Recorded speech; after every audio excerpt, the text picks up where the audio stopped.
اٹھتا ہے دل لفظوں میں دہرائی نہیں جاتی تڑپ اٹھتا ہے دل لفظوں میں دہرائی نہیں جاتی زباں پہ داستان کربلا لائی نہیں جاتی زباں پہ داستان کربلا لائی نہیں جاتی تڑپ اٹھتا ہے دل لفظوں میں دہرائی نہیں جاتی. زور سے بولیں سبحان اللہ. اداسی چھا رہی ہے روح پیشاں میں غریباں کی اداسی چھا رہی ہے روح پیشاں میں غریباں کی طبیعت ہے کہ بہلانے سے بہلائی نہیں جاتی طبیعت ہے کہ بہلانے سے بہلائی نہیں جاتی. سنا ہے کربلا کی خاک ہے سیر سے بڑھ. یہ شعر سمجھئے آپ, یعنی کربلا کی جو مٹی ہے وہ دوا سے بھی اچھی ہے اور بات سچی ہے. بھئی کربلا کی جو مٹی ہے وہ دوا سے اچھی ہے کہ نہیں ہے؟ سنا ہے کربلا کی خاک ہے سیر سے بڑھ کے یہ مٹی آنکھ میں لینے سے بینائی نہیں جاتی یہ مٹی.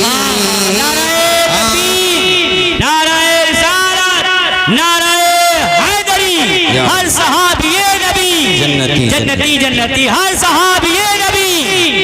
اور حسینیت کو پانے کا نسخہ کیا ہے وہ سنیے ذرا. حسینیت کو پانا ہے تو ٹکر لے یزیدوں سے. ذرا زور سے سبحان اللہ. ارے سنی ہی تو صحیح معنی میں حسینی ہوتا ہے. کچھ لوگ کہتے ہیں کہ یہ غوث و خواجہ و اشرف و وارث و رضا والے مجبور ہو کے علی کا نام لیتے ہیں. میں نے کہا نادان, ہم لوگ مجبور ہو کے نہیں مسرور ہو کے لیتے ہیں. تم مجبور ہو کے لیتے ہو, چونکہ تمہیں صحابہ کی برائی کرنا ہے تو نام تو لینا پڑے گا. اگر نام نہیں لوگے تو پبلک ادھیڑ دے گی طبیعت تمہاری, تو اس لیے کہا نام لیتے رہو. یہ تو سنی کا کلیجہ ہے. حضور کے صحابہ کا ذکر ہو تب بھی چہرہ گلاب کی طرح کھلتا ہے, اور علی کا ذکر ہو تب تو چہرہ گارڈن ہو جاتا ہے, تب تو چہرہ کھلتا ہی ہے ماشاءاللہ. شعر سنو.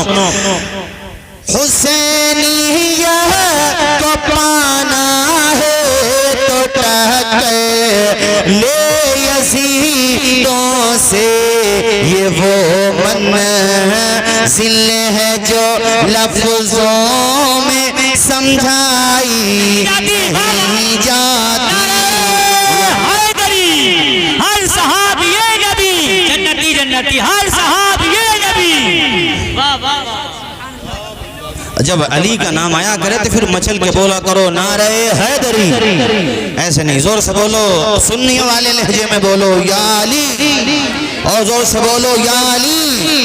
ابھی شعر پڑھ رہے تھے ہمارے مناظر بھائی, کبھی دیوار ہلتی ہے کبھی در کانپ جاتا ہے, علی کا نام سن کر اب بھی خیبر کانپ جاتا ہے. اور ان کا نام سن کر الحمدللہ. ارے یہ بلال پت جو ہے نا اپنا, یہ تو نام بھی بڑا پیارا ہے, حضرت بلال کے نام پہ. اور وہاں کے مدرسے کا نام بھی راہ بلال, اور حضرت بلال کو آزاد کرانے والے کا نام ابو بکر ہے. حضرت ابو بکر صدیق نے تو دیکھا تھا نا بھائی، وہ ظلم ہو رہا تھا ان پہ اور تپتی ہوئی ریت پہ لٹایا جاتا تھا، آپ نے سنا ہوگا چربی نکلنے لگتی تھی، اور یہاں تک کہ ان کو ایک بوریے میں بند کر دیا جاتا، اوپر سے رسی میں وہ باندھ دیا جاتا، اور پھر جو ہے بچوں کے حوالے کر دیا جاتا، منہ سے جھاگ نکلتے ہوتے، اور امیہ سینے پہ کھڑے ہو کے کہتا تھا بلال اب بھی نام لے گا خدا کا اور مصطفیٰ کا؟ تو بلال کہتے تھے تو میری جان تو لے سکتا ہے، خدا کا عطا کیا ہوا ایمان نہیں لے سکتا۔ عطا کردہ خدا کا رتبہ ذیشان مت لینا، ہماری جان لے لینا مگر ایمان مت لینا۔ تو وہ سیدنا ابو بکر صدیق ادھر سے گزر رہے تھے، انہوں نے دیکھا کہ بھئی اتنا کیوں مارتا ہے تو؟ کہ تمہیں درد ہو رہا تو خرید لو اسے۔ ابو بکر نے کہا تو قیمت تو بول۔ اس نے یہ سوچ کر کے بڑی قیمت بولی کہ یہ نہیں دے پائیں گے۔ ابو بکر نے کہا بہت کم قیمت بولی ہے، سارا مال بھی لے لیتا تب بھی ابو بکر بلال کو نہیں چھوڑتا۔ قدر والے جانتے ہیں نا غلاموں کی شان کیا ہوتی ہے۔ تو بلال پتھ والو یہ یاد رکھو کہ تمہاری بستی کا نام اس ہستی کے نام پر ہے جن کو آزاد کرنے والے کا نام حضرت ابو بکر ہے۔ اس لیے الحمدللہ بلال پتھ والے ہوں یا رام نگر والے ہوں، اسمولی والے ہوں یا مدالہ والے ہوں یا ضلع سنبل و مراد آباد والے ہوں، تمام عالم اسلام والے وہ ہیں جن کے ہاتھ میں ابو بکر و عمر و عثمان کا بھی دامن ہے، اور انہی کے ہاتھ میں علی، فاطمہ، حسن، حسین۔ نعرہ تکبیر، نعرہ رسالت، بولو زور سے سبحان اللہ، اور مچل کے بولو سبحان اللہ، اور لہلا کے بولو سبحان اللہ۔ کہا شبیر نے عباس تم مجھے کو سہارا دو، کہا شبیر نے عباس تم مجھے کو سہارا دو، کہ تنہا لاش اکبر مجھ سے دفنائی نہیں جاتی، کہ تنہا لاش اکبر مجھ سے دفنائی نہیں جاتی، تڑپ اٹھتا ہے دل لفظوں میں دہرائی نہیں جاتی۔ اہل اسٹیج کی بھی توجہ چاہتا ہوں، بلند آواز سے بولیں سبحان اللہ، اور پیار سے بولیں سبحان اللہ۔ نیند تو نہیں آ رہی بھائی آپ لوگوں کو؟ ذرا مسکرا کے بولیں نا سبحان اللہ۔ اللہ آپ سب لوگوں کو خوش رکھے۔ اور یہ درد بھرا شعر حضرت، یہ درد بھرا، اس میں اشعار تو بہت ہیں مگر چونکہ مجھے تقریر بھی کرنا اس لیے مقطع میں سنا دیتا ہوں، اس کے بعد پھر ختم کرتا ہوں۔ اچھا اسی والے کو کہا شبیر نے عباس تم مجھے کو سہارا دو، کہا شبیر نے عباس تم مجھے کو سہارا دو، کہ تنہا لاش اکبر مجھ سے دفنائی نہیں جاتی، کہ تنہا لاش اکبر مجھ سے دفنائی نہیں جاتی، کہ تنہا لاش اکبر مجھ سے دفنائی نہیں جاتی، نصیر آخر عداوت کے بھی کچھ آداب ہوتے ہیں، کسی بھی مار کو زنجیر پہنائی نہیں جاتی، کسی بھی مار کو زنجیر پہنائی نہیں۔ شہیدوں کے لیے ایک مسئلہ سن لیجئے آپ، ہمارے ہاں کسی کا انتقال ہوتا ہے تو اسے نہلایا جاتا ہے، لیکن شہید کو نہیں نہلایا جاتا، اسے اسی حالت میں دفن کر کفن دے دیا جائے گا، اسی حالت میں دفن کر دیا جائے گا۔ حالانکہ نہلانے کے پیچھے لوجک یہ ہے کہ ہو سکتا ہے کچھ نجاست خارج ہوئی ہو، لہٰذا اسے پاک صاف کر کے قبر میں بھیجو، اور یہاں بندہ شہید ہے، خون میں لت پت ہے، مگر شریعت کہتی ہے نہلاؤ نہیں، اسے ایسے ہی دفن کر دو۔ یعنی وہ کتنا پاکیزہ ہو گیا درجہ شہادت کو پا کر کے کہ نہلانے کی ضرورت نہیں ہے. تو یہ شعر ذرا سنیے آپ. دلیلی سے ہے بڑھ کر کیا شہیدوں کی طہارت. یار ہم اور آپ کربلا والے اپنے اندر جذبہ شہادت بھی رکھو, یہ جذبہ رکھنا ضروری ہے. دلیلی سے ہے بڑھ کر کیا شہیدوں کی طہارت پہ کہ میت دفن کی جاتی ہے نہلائی نہیں جاتی. کہ میں چاہتا ہوں مجمع میں سے کوئی بھائی ذرا نعرہ حیدری لگا دے کھڑے ہو کر کے. مجمع میں سے کوئی بھائی نعرہ لگائے, میں چاہتا ہوں. ارے کھڑے ہو جاؤ, لگا رہے ہو تو ماشاءاللہ. نہیں بھائی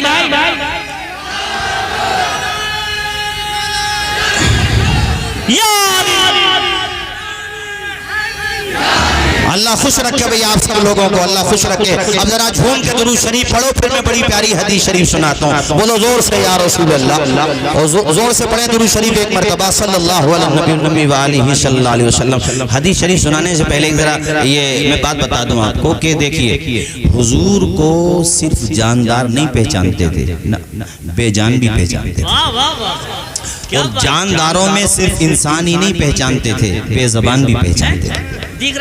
اس حوالے سے حضرت سنیے ذرا, علامہ ابن نعیم نے دلائل النبوہ میں, اور امام ترمذی بھی اس کا کچھ حصہ سنن ترمذی میں لے کر کے آئے. یہ حدیث شریف سنو, اس کے بعد پھر ایک بہت پیاری حدیث شریف متن کے ساتھ سناؤں گا. پہلے یہ سن لو. حضور نے پہلا سفر جو تجارت کے لیے کیا, اس وقت حضور کی ایج صرف 12 سال تھی. 12 سال بتاؤ کوئی عمر ہوتی ہے؟ ذرا سی عمر ہوتی ہے. لوگوں کو شعور تک نہیں ہوتا 12 سال میں, مگر حضور کا شعور دیکھیے سبحان اللہ. سنو میری طرف دیکھو ذرا. حضور نے یہ سفر کیا, پہلا سفر ملک شام کی طرف کر رہے ہیں حضور. اب راستے میں وہ گرجا گھر پڑتا تھا عیسائیوں کا. اس گرجا گھر میں جو رہتا تھا, عبادت خانے میں جو رہتا تھا, اس کا نام تھا بحیرہ یا بحیرہ راہب. وہ اوپر چھت پہ بیٹھا تھا. جب یہ قافلہ وہاں پہ پہنچا, انہوں نے پڑاؤ کیا تو وہ نیچے اتر کے آیا, اور حضور جس قافلے میں جا رہے تھے ان سے آ کر کے کہا کہ آپ سب لوگوں کی ہمارے وہاں دعوت ہے. اب سفر میں کوئی دعوت کو تو دور کی بات ہے, رکنے کو جگہ دے دے تو کتنا سمان ہوتا اس کے لیے. اور وہ بھی سفر اس دور کا جب اونٹوں سے, خچروں سے, گدھوں سے سفر ہوتا تھا, اور صاحب گھوڑوں سے سفر ہوتا تھا. کتنا مشکل بھرا سفر تھا. تو وہ سارے لوگ چلے گئے, لیکن جب اندر جا کر کے بیٹھے تو وہ سب کے چہرے دیکھنے لگا. سب نے کہا بھئی آپ کھانے کے لیے بلا رہے ہیں یا چہرہ دیکھنے بلا رہے ہیں؟ تو کہا بھئی بلایا تو کھانے کو ہے, مگر میں ایک چہرہ تلاش کر رہا ہوں جو نظر نہیں آ رہا. تم یہ بتاؤ باہر تم نے کسی کو چھوڑا تو نہیں ہے؟ سب نے کہا نہیں, باہر تو کسی کو نہیں چھوڑا, البتہ 12 سال کا ایک بچہ ہے, اسے سامان کے پاس چھوڑ دیا ہم نے کہ بیٹا تم سامان دیکھو, بعد میں تم تناول کر لینا. تو اس راہب نے کہا تم نے اسی کو چھوڑ دیا جس کے صدقے میں میں نے تمہیں سب کو بلایا ہے یہاں. ذرا بولو جھوم کے سبحان اللہ. اللہ اللہ. وہ راہب کہتا ہے تم جب تک اسے بلا کر نہیں لاؤ گے اور وہ بچہ جب تک اندر نہیں آئے گا تمہیں کھانا نہیں دیا جائے گا. چونکہ تمہاری جو دعوت ہوئی ہے, تم کو جو بلایا گیا ہے, تمہیں جو اعزاز ملا ہے, تمہارے لیے جو بہترین دسترخوان ہے, بہترین پکوان ہے, وہ صدقہ اسی بچے کا تو ہے. سب نے کہا اچھا تو آپ جا کر کے بلا لاؤ یا پھر ہم جاتے ہیں. تو وہ بحیرہ راہب نام کا وہ شخص باہر گیا. جانے کے بعد جہاں حضور تشریف فرماتے, دیکھو عمر اس کی زیادہ ہے مگر مرتبہ محمد کا زیادہ ہے صلی اللہ علیہ وسلم. حضور کا نام آیا کرے, درود شریف پڑھا کرو. جا کر کے ادب سے کھڑا ہو گیا اور میرے آقا سے کہنے لگا حضور تشریف لائیے. حضور آنے لگے, یہ دوڑا دوڑا مکان کی طرف جا رہا, جیسے تمہارے وہاں پر کوئی بہت عزت والا مکان, کوئی بہت عزت والا مہمان آتا ہے تو جھومتے رہتے ہو, آگے آگے جاتے اس کی گاڑی کے آگے, وہ پیدل ہے تو اس کے آگے آگے, تاکہ گھر والوں کو پتا کر دیں, رشتہ داروں کو, خاندان والوں کو, پاس والوں کو پتا چل جائے یہ جو مہمان آ رہا ہے یہ عام مہمان نہیں ہے بلکہ بڑے مرتبے والا مہمان ہے. تو وہ دوڑا دوڑا مکان کی طرف جا رہا تھا اور گویا کہ وہ یہ کہتا جا رہا تھا سرکار کی آمد. مرحبا. دلدار کی آمد، مکی کی آمد، مدنی کی آمد۔ اللہ اللہ، حضور اندر تشریف لے گئے، وہ لوگوں کو کھانا کھلاتا رہا پلاتا رہا، مگر حضور کی طرف دیکھتا جاتا تھا، نگاہیں ہٹتی نہیں تھی اس کی، یہاں تک کہ سارے لوگ کھانا کھا کر جب فارغ ہو گئے تو لوگوں نے اس سے پوچھا، اے بحیرہ راہب یہ تو بتا، تو نے دعوت ہمیں کھلائی بلایا ہمیں، آج تک تو کبھی ایسا نہ کیا تھا، یہاں تو قافلے آتے بھی رہتے ہیں جاتے بھی رہتے ہیں، مگر آخر آج تو نے کون سی بات دیکھی کہ ہماری دعوت کی ہمیں بلایا عزت دی؟ تو بحیرہ راہب نے کہا میں اپنے عبادت خانے کی یا مکان کی چھت پہ بیٹھا تھا، میں نے دیکھا جدھر جدھر تمہارا قافلہ جا رہا تھا ادھر ادھر بادل کا ٹکڑا جا رہا تھا، واہ واہ واہ، ادھر ادھر بادل کا ٹکڑا، یعنی جدھر آپ جاتے ادھر بادل کا ٹکڑا بھی ساتھ جاتا۔ میں پہچان گیا کہ رحمت للعالمین اسی قافلے میں،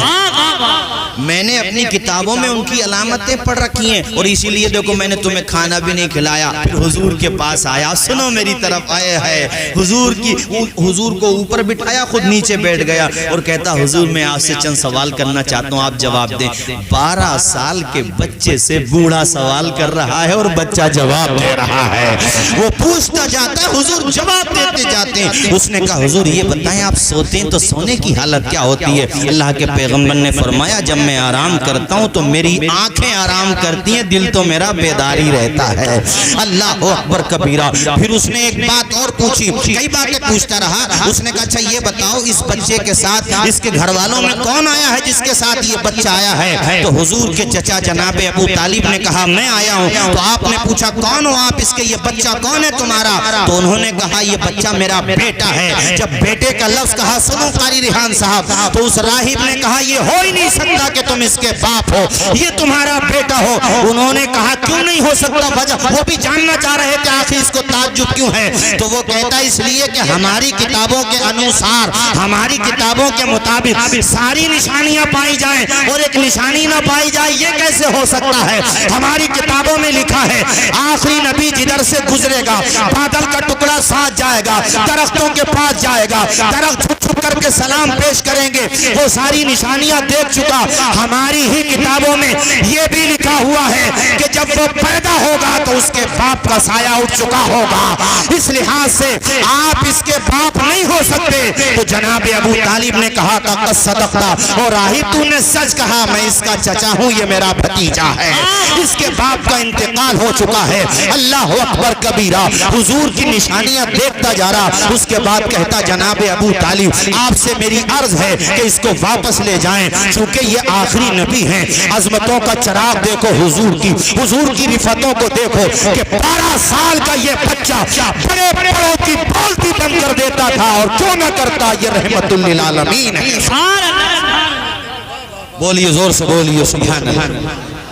یہاں بادل پہچان رہا، بادل کوئی کہہ سکتا کہ کیسے، اب وہ حدیث شریف تو سناؤں گا میں آپ کو، مگر یہ بتا دوں حضور تو حضور کے غلاموں کو سب پہچانتے ہیں، حضور کے غلاموں کو سب پہچانتے ہیں۔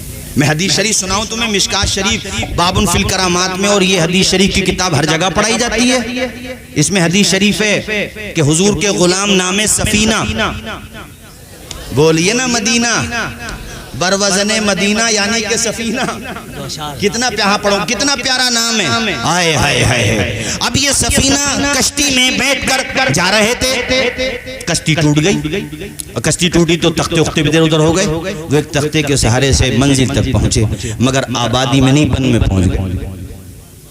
بن میں جب پہنچے تو سامنے شیر کھڑا ہے، اب شیر کے سامنے تو بڑے بڑے اچھے زیر ہو جاتے ہیں، مگر حضرت سفینہ ڈرے نہیں، گھبرائے نہیں۔ شیر نے جب لال پیلی آنکھیں دکھائیں تو سفینہ بولے الا تعلم انی عبد النبی، او شیر آنکھیں مت دکھا، میں مدینے والے کا غلام ہوں۔ بولو زور سے سبحان اللہ، اور پیار سے بولو سبحان اللہ، بولیں گے انشاءاللہ۔ یار شیر تو شیر ہے مخدوم پاک کے، وہاں تو جنات کی بولی بند ہو جاتی ہے، ولیوں کا دربار ایسے ہی ہوتا ہے میرے ساتھیوں۔ نعرہ تکبیر، نعرہ رسالت، فیضان مخدوم سمرہ، فیضان مخدوم سمنا فیضان مفتی اعظم ہند فیضان وارث پاک. حضرات توجہ فرمائیے ذرا میری طرف دیکھیے آپ. تو جب شیر سے حضرت سفینہ نے کہا نا کہ میں حضور کا غلام ہوں تو اس نے گردن جھکا لی سبحان اور اپنا چہرہ اس نے ان کی طرف سے موڑ کر جنگل کی طرف کیا اور تم ان کی طرف کی. وہ گردن ہلا کر کے وہ کہتا ہے سفینہ اگر ان کے غلام ہو نا تو تم ہی غلام نہیں ہو میں بھی انہی کا غلام ہوں. یہ عشق کیسے پیدا ہوگا؟ سبحان اللہ سبحان اب ذرا مجھے بتانا رام نگر کے مسلمانوں ایمانداری سے بتانا بھائی اس کی جگہ اگر آپ ہوتے ایک تیندوا ادھر آ گیا تھا ادھر یہ والا رام نگر نہیں دوسرا رام نگر ہے ادھر.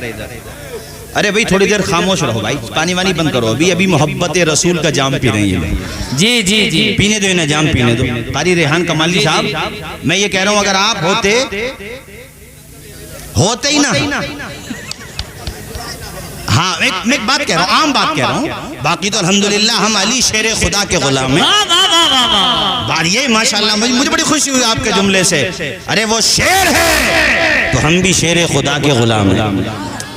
نسخہ آزما کے تو دیکھو اس کے سامنے کبھی پڑھ کے تو دیکھو ناد علی اس کے سامنے کبھی حضور کا نام لے کر کے دیکھو شیر کے سامنے تو پتا چلے تمہیں انشاءاللہ چونکہ تم اپنی وجہ سے نہیں حضور کے نام کی وجہ سے بچ جاتے.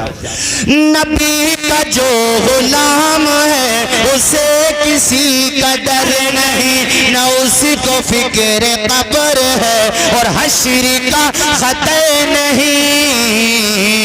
گھڑی جب ایسی آئے گی ہمارے سر پہ چھائے گی تمہارے فضل کی ردا محمد النبینا محمد النبینا محمد النبینا محمد النبینا. تمہیں سے یا نبی ہمیں شعور بندگی ملا سلیقہ حیات بھی تمہیں سے یا نبی ملا.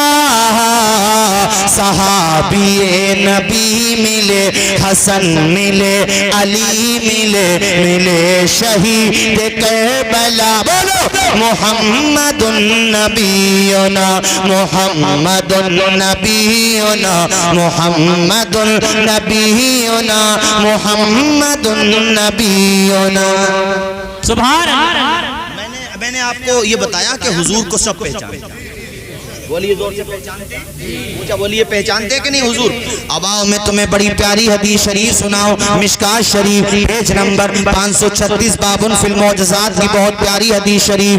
ان جابر قال کان النبی صلی اللہ تعالی علیہ وسلم اذا خطب استند الى جذع نخلة من سوار المسجد فلما صنع له المنبر استوى عليه ساحت النخلة التي كان يخطب عندها حتى كادت ان تنشق فنزل النبي صلی اللہ تعالی علیہ وسلم حتی اخذها فضمها الی فجعلت تینو انین الصبی الذی یسکر حتی استقرت قال بکت علی ما کانت تسمع من الذکر.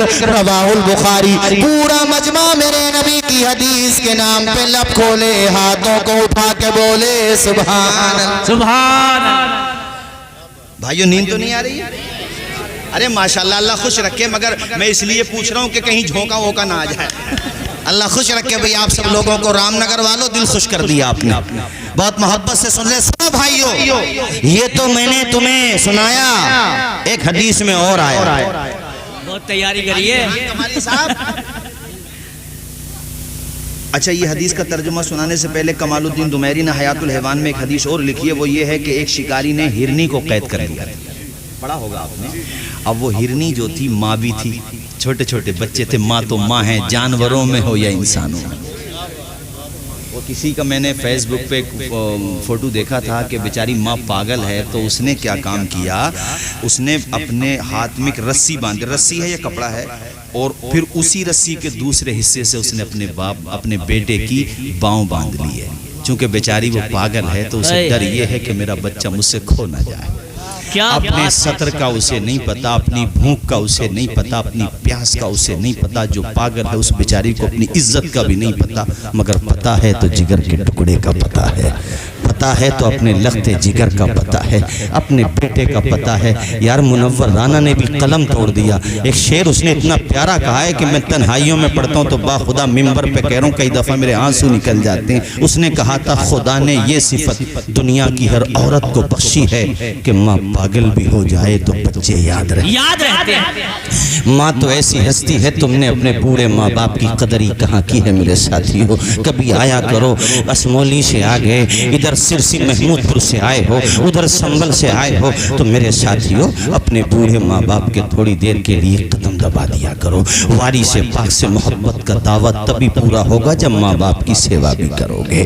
حضرت مدار پاک سے محبت کا دعویٰ ہے تو ماں باپ کے قدم دباؤ۔ اعلیٰ حضرت سے سچی محبت کا دعویٰ اگر کرتے ہو اور ماں باپ کو ناراض کرتے ہو تو کوئی خوش ہونے والا نہیں ہے۔ جب خدا رسول ناراض ہوں گے تو خدا رسول والے کیسے خوش ہو جائیں گے؟ اس لیے اپنے ماں باپ کی سیوا کیا کرو۔ یہ مت دیکھو بڑی تکلیف ہوتی ہے مجھے، ایک باپ نے خود مجھ سے آ کر کے شکایت کی، مولانا صاحب میں تقریر کر کے بیٹھا تو بیچارہ آ کر کے رونے لگا۔ میں نے وجہ پوچھی، بھئی آپ کیوں رو رہے ہیں؟ مجھے بھی دکھ سا ہوا۔ انہوں نے پھر اپنا چشمہ جیب سے نکالا، کہا مولانا یہ چشمہ ٹوٹا ہوا دیکھ رہے ہو؟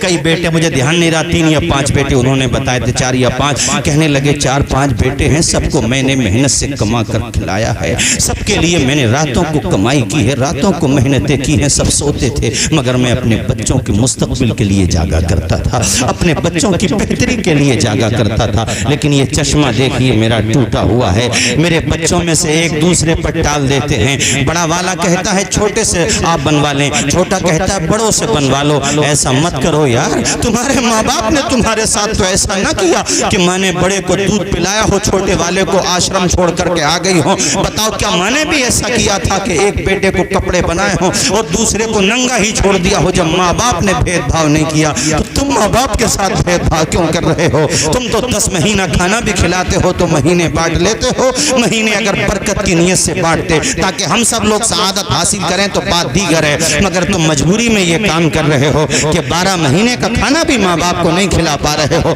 ایسا نہ کرو رام نگر کے لوگوں، بلال پت اور آس پاس سے آئے ہوئے میرے دینی بھائیوں، اگر پیروں سے بھی محبت ہے تو پیروں سے محبت اس وقت مکمل ہوگی جب ماں باپ کی محبت مکمل ہو جائے گی۔ پہلے ماں باپ سے محبت کا حق ادا کرو۔ ماں باپ سے پوچھ بھی نہیں رہے ہو ماں باپ تمہارا حال کیا ہے؟ منور رانا کے یہ 2 مصرے سنو اور اسی پر عمل کرو۔ کسی کو گھر ملا حصے میں یا کوئی دکان آئی، میں گھر میں سب سے چھوٹا تھا، میرے حصے میں ماں۔